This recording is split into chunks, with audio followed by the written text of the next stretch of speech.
तो dear students, आज के इस वीडियो लेक्चर में हम चैप्टर नंबर 1 जो पार्टनरशिप फाइनल अकाउंट है उसका प्रैक्टिकल प्रॉब्लम नंबर 1 का बाइफरकेशन मतलब कौन सा एंट्री कौन से अकाउंट में जाने वाली है इसके बारे में मैं डिटेल में आप लोगों को बताने वाली हूँ, ताकि आप ये जो सम है वो पहले अपने आप से टेक्स्ट बुक में बाइफरकेशन करने के बाद में अपने आप से सॉल्व कर सके और फिर उसके बाद में आप अपने आंसर्स को टैली कर सके।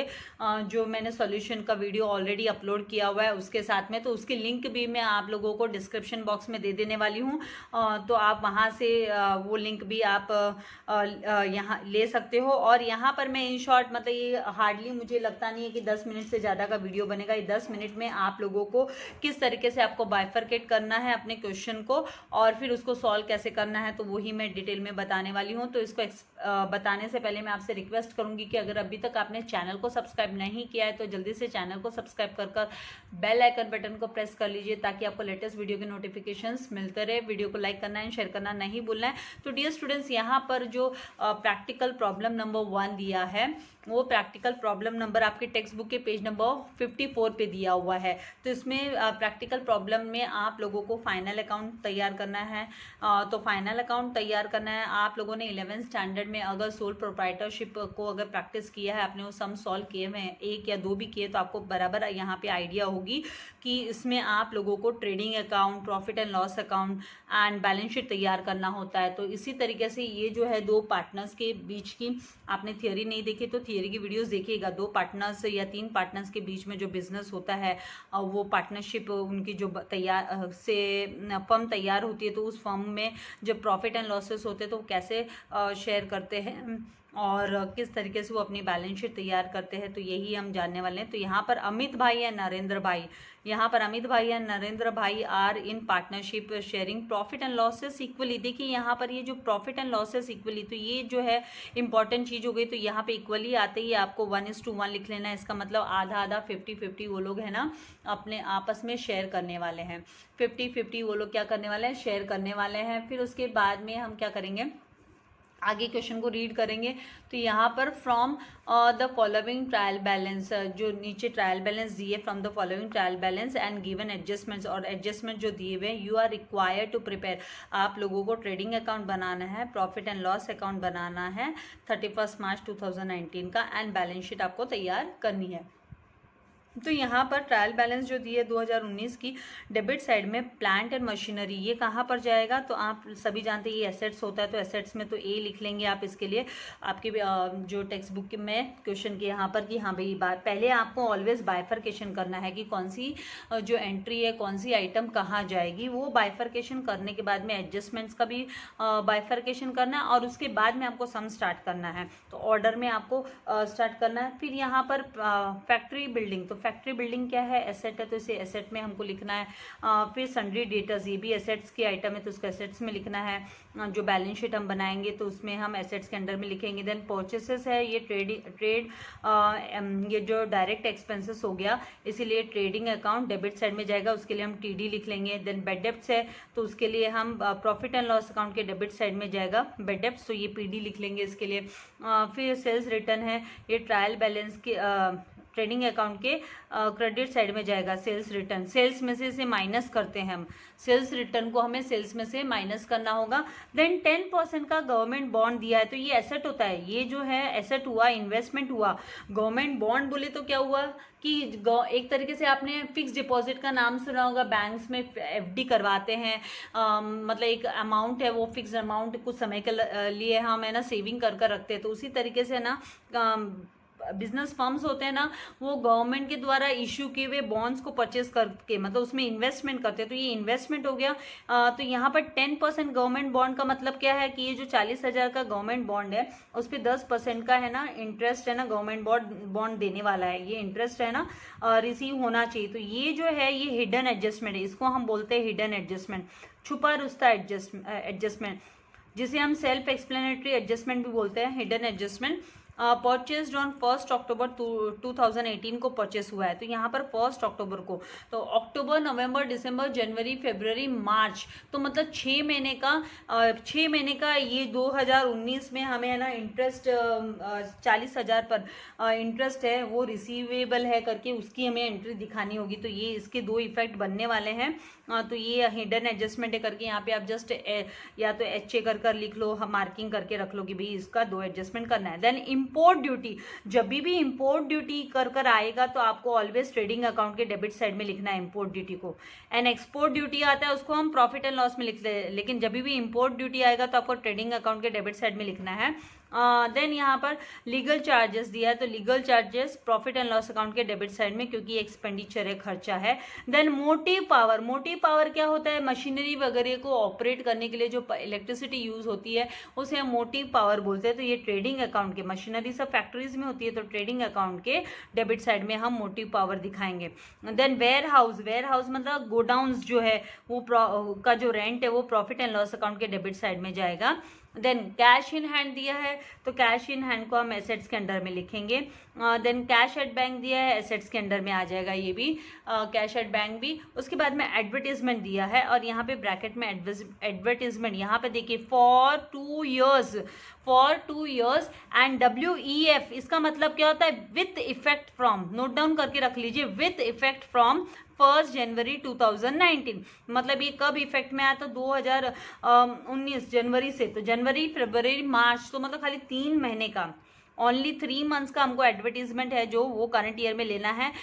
बाकी जो है 1 साल 9 महीने का जो है मतलब वो हमें कहाँ पर दिखा देना है, वो हमें यहाँ एसेट्स के अंडर में इसका इफेक्ट दिखने वाला है। तो इसके भी 2 इफेक्ट आने वाले कि एक तो एसेट्स में आ जाने वाला है प्रीपेड कर, तो इसकी भी मैं एडजस्टमेंट आपको बता ही देने वाली हूँ।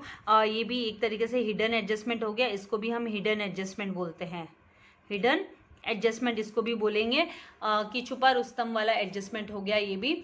एंड उसके बाद में यहाँ पर दिया है सैलरीज, तो सैलरीज जो है प्रॉफिट एंड लॉस अकाउंट के डेबिट साइड में PD। देन रेंट जो है प्रॉफिट एंड लॉस अकाउंट के डेबिट साइड में इसको भी PD बोलेंगे। देन ड्राइंग्स दिया है, तो ड्राइंग्स को हम क्या करते हैं, हम कैपिटल अकाउंट अगर बनाते हैं तो कैपिटल अकाउंट में से है ना हम डेबिट साइड में दिखा देते हैं, और अगर हम कैपिटल अकाउंट नहीं बनाते हैं तो हम कैपिटल में से इसको माइनस करते हैं। अगर फ्लक्चुएटिंग कैपिटल मेथड है तो कैपिटल में से हम इसको माइनस करते हैं। तो यहाँ पर ये लायबिलिटीज़ के अंदर में डायरेक्टली यहाँ पर आपको दिखाने वाली कि हम डायरेक्टली लायबिलिटीज़ के अंडर में ले जाकर इसको डेबिट साइड में हम दिखा देंगे, ड्राइंग्स को कैपिटल अकाउंट के डेबिट साइड में माइनस कर देंगे। डायरेक्ट हम अगर पार्टनर्स कैपिटल बनाते हैं तो डेबिट साइड में दिखा देंगे, और अगर हम लायबिलिटीज में डायरेक्ट दिखा रहे हैं तो हमको इससे है ना माइनस फ्रॉम पार्टनर्स कैपिटल में से हम माइनस करते हैं, PC में से माइनस कर देंगे। देन फर्नीचर है ये एसेट हुआ। देन बिल्स रिसीवेबल जो है ये भी एसेट हुआ। उसके बाद में फ्री होल्ड प्रॉपर्टी है ये भी क्या हुआ, एसेट्स हुआ। नाउ क्रेडिट साइड की आइटम्स में आएंगे तो क्रेडिट बैलेंसेस है वो यूजुअली इनके सारे इफेक्ट क्रेडिट साइड में आते हैं। तो ये जो कैपिटल अकाउंट दिया अमित भाई का एंड नरेंद्र भाई का, यहाँ पे कोई करंट अकाउंट नहीं है, वो भी हमको ध्यान में करना होगा कि भी करंट अकाउंट दिया होगा तो हमें फ्लक्चुएटिंग मेथड नहीं ले सकते, हम फिक्स मेथड लेते हैं यहाँ पे, लेकिन करंट अकाउंट नहीं है तो यहाँ पर ये फ्लक्चुएटिंग मेथड ही है। तो ये जो कैपिटल्स है अमित भाई नरेंद्र भाई का वो लायबिलिटीज़ में हमको दिखा देना है, और इनमें से ये जो ड्राइंग्स दिया हुआ है ये हम माइनस करने वाले हैं। देन यहाँ पर दिया सेल्स, और सेल्स पे टिक मार्क किया क्योंकि यहाँ पे सेल्स रिटर्न के बारे में भी बात हुई है। तो ये है ना ट्रेडिंग अकाउंट के क्रेडिट साइड में सेल्स ऑलवेज आता है। बिल्स पेबल है वो लायबिलिटी है, लायबिलिटी में लिखेंगे। डिस्काउंट जो है वो प्रॉफिट एंड लॉस अकाउंट के क्रेडिट साइड में आएगा, तो PC यहाँ पर प्रॉफिट एंड लॉस अकाउंट के क्रेडिट साइड में। एंड जो क्रेडिटर्स है वो लायबिलिटीज़ के अंडर में आएगा। देन RDD जो दिया है इसको हम है ना फॉर्मेट इसका पूरा तैयार करते हैं, तो ये बेड डेब्ट्स वाला फॉर्मेट मैं आप लोगों को दिखाऊंगी। तो उसमें से हमें माइनस करना होता है। ये जो बेड डेब्ट्स दिख रहे हैं, बेड डेब्ट्स में से ये ओल्ड RDD होता है, जो ट्रायल बैलेंस में होता है वो ओल्ड RDD होता है। ओल्ड RDD को हम माइनस करते हैं, और ये काफ़ी इंपॉर्टेंट एडजस्टमेंट है इसका, जो आप जरूर से देखिएगा। जिसमें क्या फ़र्क है वो मैं आप लोगों को यहाँ पे आज बताने वाली हूँ इसमें। देन बैंक लोन जो है वो लायबिलिटीज़ के अंडर में आएगा। परचेस रिटर्न जो दिया है वो ट्रेडिंग अकाउंट के डेबिट साइड में, जो परचेसेस में से हमको माइनस करना होता है, तो यहाँ पे परचेसेस पे हम एक मार्किंग कर लेते हैं। ये जो मार्किंग करने से क्या है हमको आइडिया लग जाती है कि किस किस पे क्या क्या एडजस्टमेंट है। फिर इसके बाद में यहाँ पर जो है ये सारे आइटम्स हमने बाइफरकेट कर लिए। अभी हम आएंगे एडजस्टमेंट्स के ऊपर। तो एडजस्टमेंट्स के आप लोगों को याद रखना है कि मिनिमम 2 इफेक्ट होते हैं, मिनिमम 2 इफेक्ट, 2 से ज़्यादा हो सकते हैं लेकिन कम से कम 2 इफेक्ट तो होते हैं। तो यहाँ पर स्टॉक दिया है, स्टॉक ऑन हैंड ऑन 31 मार्च। तो ये जो है स्टॉक, इसे हम क्लोजिंग स्टॉक बोलते हैं। This stock is known as closing stock and was valued at 43,000, और इसकी जो वैल्यूएशन हुई वो 43,000 की वैल्यूएशन निकाली गई है। तो इसके 2 इफेक्ट क्या होंगे, एक तो इसको एसेट्स में दिखाना है हमको, ए मतलब एसेट्स में एंड टी सी मतलब ट्रेडिंग अकाउंट के क्रेडिट साइड में हम 43,000 दिखाएंगे।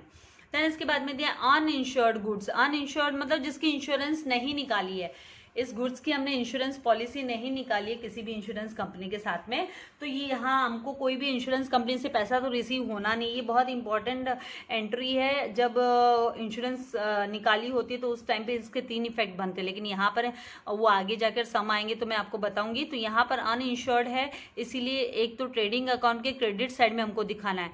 तो ट्रेडिंग अकाउंट के क्रेडिट साइड में हम क्यों दिखाएंगे, बाय गुड्स स्टोलन करके हम लिखेंगे, बाय गुड्स स्टोलन। तो हम चोरी हो गए करके क्यों दिखाएंगे, क्योंकि जो स्टॉक है वो कम हो जाएगा, इसीलिए ट्रेडिंग अकाउंट के क्रेडिट साइड में दिखाते हैं। जैसे ट्रेडिंग अकाउंट के क्रेडिट साइड में सेल्स दिखाते हैं हम, उसी तरीके से ट्रेडिंग अकाउंट के क्रेडिट साइड में हम ऐसे भी दिखाते हैं।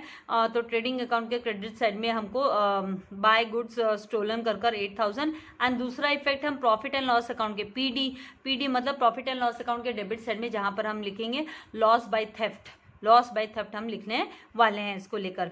Then create RDD at 2% on sundry debtors. तो सन्ड्री डेटर्स पे हमको आरडीडी कैलकुलेट करना है। तो यहाँ पर जो मार्किंग कर लेंगे कि भाई सन्ड्री डेटर्स को हमें कैलकुलेट करना है, तो डेटर्स पे हम 2% हमको कैलकुलेट करना है आरडीडी। उसके बाद में देखो ये आरडीडी का जो इफेक्ट है, 2 इफेक्ट आएगा। एक तो हमको है ना डेटर्स में से माइनस करना, माइनस फ्रॉम डेटर्स, एंड दूसरा इसका जो इफेक्ट है आरडीडी का, वो हमें है ना बैड डेब्ट्स में ऐड करना होगा। ओल्ड बैड डेब्ट्स में नया आरडीडी होता है, वो हम ऐड करते हैं। देन यहाँ पे दिया मिस्टर पाटिल अवर कस्टमर। मिस्टर पाटिल हमारा कस्टमर, कस्टमर मतलब डेटर होता है, डेटर का मतलब कस्टमर, बिकम इंसॉल्वेंट, वो इंसॉल्वेंट हो गया। इंसॉल्वेंट होना मतलब क्या, उससे कुछ भी पैसा रिसीव नहीं होने वाला है। इंसॉल्वेंट हो गया एंड कुड नॉट पे हिज डेप्ट्स ऑफ ₹500, और वो 500 रुपये का अपना डेप्ट्स नहीं दे पाएगा। तो मतलब ये जो है बेड डेप्ट्स हो गया, तो बेड डेप्ट्स कर इसे ये डेप्ट्स नहीं दे पाएगा, मतलब ये बेड डेप्ट्स हो गया। और ये बेड डेप्ट्स जो है नया बेड डेप्ट्स है, ये न्यू बेड डेप्ट्स है, तो इसको हमें पहले डेटर्स में से माइनस करना होगा, उसके बाद आरडीडी कैलकुलेट करेंगे। तो ये भी मैं ना इन शॉर्ट आपको क्विकली मैंने सॉल्व किया हुआ सम ऑलरेडी लगाया है। ये तो मैं आप लोगों को कि आप अपना प्रैक्टिस करके देखिए कि आप अपने आप से कर पाते हो क्या बाइफरकेशन पता होने पर। तो इसका न्यू बेड डेप्ट्स को हमें ना डेटर्स में से माइनस पहले करना है, उसके बाद में आरडीडी हमें कैलकुलेट करना है। तो इसके 2 इफेक्ट जो होंगे, profit and loss account debit side में आएगा एक इफेक्ट, और दूसरा है ना डेटर्स में से हमको माइनस करना है, मतलब एसेट्स में से माइनस करना है। मतलब यहाँ पे एसेट्स में दिखा रहे तो हम बोल सकते हैं कि minus from debtors, minus from debtors करेंगे इसको। देन आउटस्टैंडिंग एक्सपेंसेस है, तो रेंट ₹800 एंड सैलरीज, तो minus from expenses, sorry add to expenses. Outstanding expenses जब भी आता है तो ऐड करना होता है, तो ऐड टू एक्सपेंसेस, रेंट में ऐड करेंगे 800 एंड सैलरीज में ऐड करेंगे 300। उसका सेकेंड इफेक्ट हम लायबिलिटीज के अंडर में दिखाएंगे। फिर यहाँ पे लास्ट है डेप्रिशिएट फैक्ट्री बिल्डिंग, तो इनकी भी मार्किंग कर लेनी है। यहाँ पे पहले बेड डेप्ट्स था, उसकी भी मार्किंग कर लेने की भाई डेटर्स पे एक और इफेक्ट है, तो दो इफेक्ट आएंगे डेटर्स पे। फिर सैलरीज पे, तो सैलरीज कहाँ दिया हुआ है, सैलरी पे भी इस तरीके से मार्किंग करके रख लीजिए कि सैलरीज पे एडजस्टमेंट करना है, रेंट पे हमें एडजस्टमेंट करना है। फिर उसके बाद में डेप्रिशिएट बिल्डिंग दिया, फैक्ट्री बिल्डिंग को डेप्रिशिएट करने बोला है बाई 2500 एंड फर्नीचर को 1800 से, तो माइनस फ्रॉम ये पर्टिकुलर एसेट के इसमें से हम माइनस करेंगे डेप्रिसिएशन, एंड साथ ही हम प्रॉफिट एंड लॉस अकाउंट के डेबिट साइड में दिखाएंगे। तो फैक्ट्री बिल्डिंग पे मार्किंग कर लेंगे, इस पे डेप्रिसिएशन कैलकुलेट करना है। उसके बाद में हम जो हमें दिया है यहाँ पर फर्नीचर, उस पर भी हम मार्किंग कर रख लेंगे। तो यहाँ पर हम फर्नीचर आपका यहाँ फर्नीचर, हाँ, तो फर्नीचर पे भी मार्किंग कर लेंगे कि भाई इस पर भी एडजस्टमेंट है। तो इसके लिए आपको क्या करना होगा, मैं खाली आपको ये फॉर्मेट ऐसे फॉर्मेट बोले तो पूरा मेरा आंसर ये जो अपलोड किया हुआ है, अगर आपको ऐसे डिफ़िकल्टी लगती है तो आप है ना वो वीडियो मैं डिस्क्रिप्शन में वीडियो डाल दूंगी, तो वीडियो की हेल्प से आप पूरा सम कंप्लीट कर लोगे। आपको क्या बनाना है, trading and profit and loss account for the year ended 31 मार्च 2019। आपको ये फॉर्मेट तैयार करना है, जिसमें स्टार्टिंग का जो पार्ट होता है फॉर्मेट वो आपका ट्रेडिंग अकाउंट का होगा। एंड तो उसमें ट्रेडिंग अकाउंट में अप्रॉक्सीमेटली अंदाजन आपको 8 से 10 जो है वो लाइंस आपको जो है लीव कर देनी है। एंड उसके बाद में जो नीचे जो पार्ट है इसको हम प्रॉफिट एंड लॉस अकाउंट का कंसिडर कर लेंगे कि ये सारा का सारा प्रॉफिट एंड लॉस अकाउंट का है। एंड फिर नेक्स्ट पेज पर हम है ना बैलेंस शीट तैयार कर लेंगे। नेक्स्ट पेज पर हम ले लेंगे बैलेंस शीट। तो बैलेंस शीट इस तरीके से हमको बैलेंस शीट का फॉर्मेट बना लेना है, जिसके है ना आपके लेफ्ट हैंड साइड में हमें liabilities and right hand side में हम एसेट्स। तो ये जो लायबिलिटीज का साइड होता है ये सारे क्रेडिट बैलेंसेस होते हैं, या आपका trading account and profit and loss account का रिवर्स जाता है। एंड एसेट्स का जो साइड है ये आपका डेबिट का साइड होता है। तो ये सारे प्रैक्टिकल प्रॉब्लम्स मैं वापस इसीलिए नहीं लगा रही बिकॉज इट टेक्स 1 आवर एक क्वेश्चन लगाने में, और मुझे अभी है ना आप लोगों का मैथ्स भी कंप्लीट करवाना है। लास्ट ईयर है ना मुझे उतना समय नहीं था कि मैं आप लोगों को मैथ्स के वीडियोस आप लोगों के लिए अपलोड कर सकूँ, तो बहुत सारे बच्चों की डिमांड थी, तो अब है ना मैथ्स का कंप्लीट कराऊंगी। और साथ साथ आपके जो अकाउंट्स रिलेटेड है वो डाउट्स आपके ऑलवेज क्लियर होते जाएंगे, आपको इसकी टेंशन लेने की ज़रूरत नहीं है। तो ये बैलेंस शीट हम तैयार करेंगे। एंड बाद में आप लोगों को क्या करना है, 1 बाय 1 जो है, जैसे ओपनिंग स्टॉक आया, यहाँ पे तो ओपनिंग स्टॉक नहीं था, नया बिजनेस होता है तो ओपनिंग स्टॉक नहीं होता है। फिर परचेसेस है, उसमें से माइनस रिटर्न्स करना, then import duty, motive power. तो 1 बाय 1 है ना ये वीडियो मैं लगाने वाली हूँ, जो ये प्रैक्टिकल प्रॉब्लम मैंने सॉल्व किया है उस समय का वीडियो आप लोगों के लिए लगाऊंगी डिस्क्रिप्शन में, तो उसकी हेल्प से आप ये पूरा सम है ना वो सॉल्व कर लीजिएगा। नाउ यहाँ पर मुझे मेन आपको है ना बेड डेप्स वाली एंट्री दिखानी थी, कि ये जो यहाँ पर बेड डेप्स हमको दिखाई दे रहा है, बेड डेप्स 500 रुपीज़ का ये ओल्ड बेड डेप्स है। तो इसका हम एक फॉर्मेट तैयार करते हैं, जो फॉर्मेट इस तरीके से होता है कि 2 बेड डेप्स 500 जो ओल्ड बेड डेप्स है ये हमें ट्रायल बैलेंस से मिलता है, इसमें ऐड किया जाता है न्यू बेड डेप्स। तो यहाँ पर जो न्यू बेड डेप्स है वो कौन सा बेड डेप्स आने वाला है, ये जो मिस्टर पाटिल ने 500 रुपया नहीं दिया, ये नया बेड डेप्स है। तो ये हमको ओल्ड बेड डेप्स में ऐड करना होता है 500। फिर उसके बाद में ये जो 500 है इसे हमें डेटर्स में से माइनस करना होता है आरडीडी कैलकुलेट करने के पहले।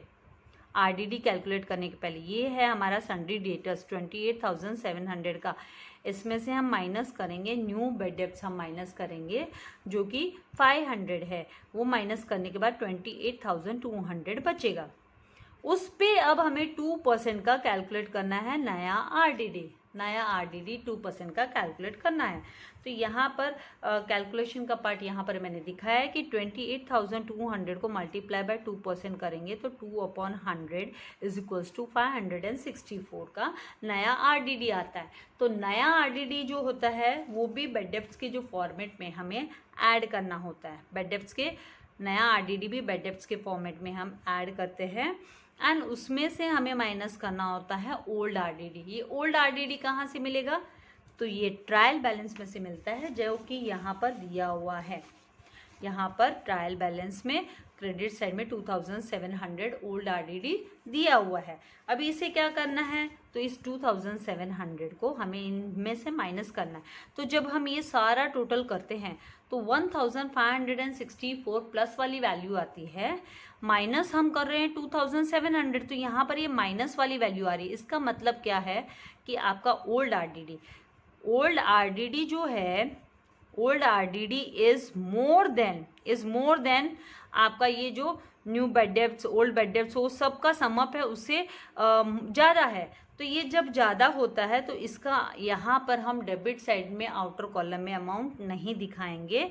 इस अमाउंट को माइनस करके जो अमाउंट आएगा वो 1136 आएगा, उसे हमें क्रेडिट साइड में दिखाना होता है, वो हम क्रेडिट साइड में दिखाएंगे। ये हमें यहाँ पर ध्यान में रखना है। क्यों क्रेडिट साइड में दिखा रहे हैं? क्योंकि ओल्ड आरडीडी है, उसी में से बैलेंस बच रहा है, उसी में से, क्योंकि जितना भी नया और पुराना बैड डेब्ट्स है वो सब ऐड करने पर 1564 आता है एंड ओल्ड आरडीडी 2700 आता है। इसीलिए इसका जो है नेगेटिव डिफरेंस आ रहा है, मतलब ओल्ड आरडीडी ही ज़्यादा है, तो उस ओल्ड आरडीडी जो है वो क्रेडिट साइड में रिकॉर्ड किया जाता है। तो क्रेडिट साइड में हम अमाउंट को 1136 को रिकॉर्ड करेंगे। हो सकता है थोड़ा सा आपको कंफ्यूजिंग लगे, आप जब सम सॉल्व करना स्टार्ट करोगे और ऐसे ही टाइप के बहुत सारे सम सॉल्व करोगे तो आपको डिफ़िकल्टीज नहीं आएगी, मुझे गारंटी है। फिर इसके साथ मैंने आपसे डिस्कस किया था, अभी जस्ट मैंने बोला था कि भाई आप लोगों को कैपिटल में है ना जो ड्राइंग से हम माइनस करते हैं, डायरेक्ट हम है ना लायबिलिटीज़ के अंडर में है ना कैपिटल अकाउंट बना सकते हैं और उसके अंदर हम डायरेक्ट उसको माइनस कर सकते हैं ड्राइंग्स को। एंड बाद में तो आपका ये जो क्लोजिंग वगैरह सब है ना मैंने आपको उस वीडियो में बताया है, जो आपको इसके डिस्क्रिप्शन में मिल जाने वाला है, तो आप उसको देखिए और उसकी हेल्प से आप है ना सम को सॉल्व कीजिए पूरे को। अगर आपको नहीं समझ में आया तो आप मुझे कमेंट बॉक्स में लिख सकते हैं, मैं आपके डाउट्स क्लियर कर दूंगी। वीडियो को लाइक करना एंड शेयर करना नहीं भूलना है। Thank you very much. God bless you all dear students.